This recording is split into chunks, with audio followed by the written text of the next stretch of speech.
December 21st, 1832. It was the first day of winter, and the morning air in Tiverton, Rhode Island was cool and crisp. John Durfee, a local farmer, felt the frozen ground crunch under his boots as he prepared his team of horses to head down to the Taunton River. As he started towards the water, something caught his eye in his haystack yard. It was the body of a woman, hanging from a fence post. The woman's head was tilted forward, with hair covering her face. When Durfee brushed it away, he recoiled. The woman's skin was pale, deathly, and cold. A cord was wrapped tightly around her neck, securing it to the fence post. Her cloak was fastened around her whole body, save for one open hook near her breasts. Under it, one arm was bent at a strange upward angle. John Durfee yelled out in surprise. His cries roused his father and other men in the area. After an unsuccessful attempt to lift the woman's body off the fence post, the men decided to cut it down. Then they ran to get the coroner. News of their grisly discovery spread quickly. A constable arrived from Fall River, Massachusetts, which sat just over the state line from Tiverton. So too did a Methodist minister, who quickly identified the dead woman as Sarah Maria Cornell, a factory girl employed in Fall River. Cornell, who went by the name Maria, had been itinerant for many years. Her father had abandoned her mother, and her siblings when she was just a small child. In need of money, Cornell had gone to work as a young adult, first in the tailoring trade, and then in the cotton mills and textile factories that had started to dot New England's landscape in the early 19th century. Cornell had worked in no fewer than 10 different towns over the course of 8 years, and she had arrived in Fall River only 2 months earlier to seek work at a textile mill in the area. Though Cornell was new to town, she had found community amongst her fellow Methodists in the area. Reverend Bidwell knew her from church. When news of Maria Cornell's death started to circulate in town, a Dr. Thomas Wilbur also rushed to the scene. Wilbur brought with him startling news. He told those present that the girl had recently come to him for care, fearing that she was pregnant with the child of a married man. The man, she told him, was a minister living in nearby Bristol, Rhode Island, but she had given Wilbur his name only as Avery. Cornell had told Dr. Wilbur that Reverend Avery had coerced her to have sex at a Methodist camp meeting, that is, an outdoor religious gathering, a few months earlier. After Maria Cornell had relocated to Fall River to be closer to the minister and to seek his support during her pregnancy, he had exchanged letters with her. In one, he encouraged her to take tansy oil to bring on an abortion. Dr. Wilbur told her that the tansy oil was not safe, and Maria Cornell had promised not to take it. He had heard no more of her situation after that. Now, Maria Cornell was dead. As the coroner and his jury of local men were preparing to look over the body and render a verdict on how Maria Cornell had come to her death, John Durfee made his way to the Fall River boarding house where Cornell lived. He hoped to collect her belongings so that the women in the area could prepare and dress Maria Cornell's body for burial. The keeper of the boarding house presented him with a trunk and a bandbox. When Durfee carried the items back to Tiverton, 3 letters he found in the trunk caught his eye. All 3 were addressed to Maria Cornell. The letters urged her to keep her secret and referenced a planned rendezvous on the night of December 20th in Fall River. They were not signed. When a coroner's jury saw the letters, they began to form a theory of what had happened. They looked over Cornell's clothed body for a brief period, but they did not inquire with the women who had bathed and dressed it about what they had observed about its condition. After reviewing the contents of Cornell's trunk and hearing the testimony of Dr. Wilbur, the men issued their verdict. The said Sarah M. Cornell committed suicide by hanging herself upon a stake in said stackyard, and was influenced to commit the crime by the wicked conduct of a married man. Maria Cornell, distressed at having been seduced, impregnated, and abandoned, had ended her own life.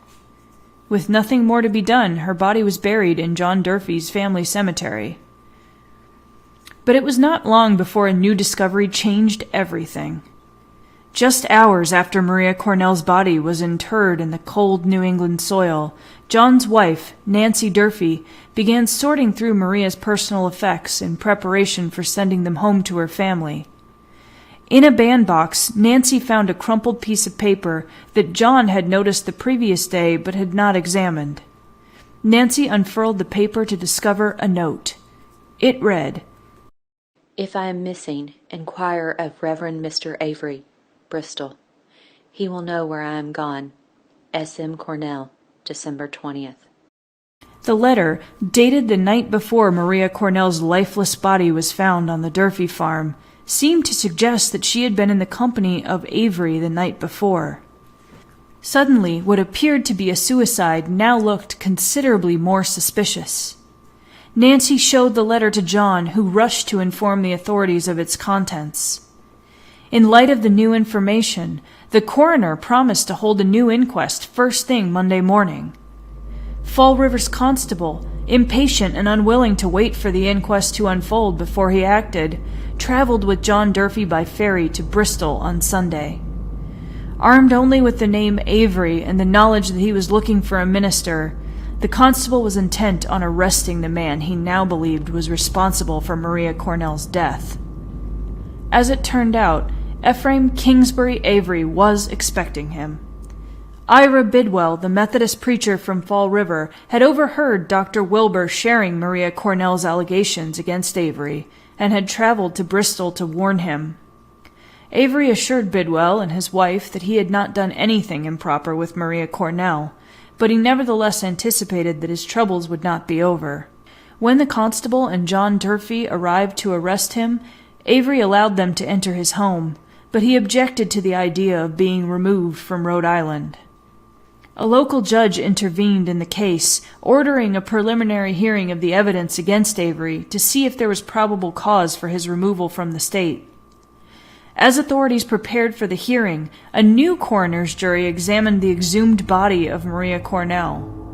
This time, Dr. Wilbur and another physician, Foster Hooper, dissected the corpse, finding a fetus in Cornell's uterus and marks that they felt were suggestive of a struggle on the body. The new coroner's jury revised the previous jury's ruling. The said Sarah M. Cornell came by her death by having a cord or a hemp line drawn around her neck and strangled until she was dead, and then hung on a stake in a stackyard. Ephraim K. Avery, in manner and form aforesaid, of his malice aforethought, did kill and murder, or cause to be killed and murdered, the said Sarah Cornell. Despite the new verdict, a judge in Rhode Island ruled that there was no probable cause for Ephraim Avery to be extradited to Fall River. The judge praised Avery for his good character and reputation, and expressed his doubt that a minister would ever behave in the ways that Avery was accused of behaving. As for Maria Cornell, the judge deemed her an unscrupulous woman, whose word about what Avery had done to her could not be trusted. She appears to have been addicted to almost every form of vice, and to have been for years going about from place to place and staying but a little while at any. Much to the horror of the public in Fall River, the judge released Avery from custody. Residents of Tiverton, Rhode Island quickly signed a petition demanding that a reward be issued for Avery's arrest. It would take another judge in Rhode Island issuing an arrest warrant and a brief manhunt for Avery to be taken into custody and again charged with the crime of murder.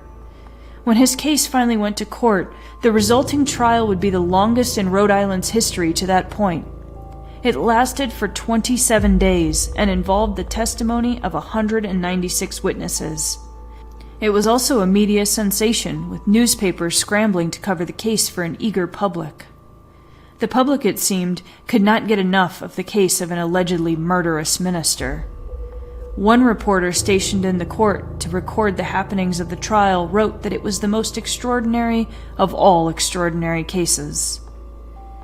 But what was it about one woman's death that so engaged Americans in the 1830s? Was Ephraim K. Avery guilty of the murder of Maria Cornell? What kinds of evidence would decide his fate? And what did the trial say not just about his guilt or innocence, but about New England society at that time? More importantly, why did the Tiverton tragedy continue to capture the imaginations of Americans for years after the Avery trial concluded? These are the questions you must answer in this module.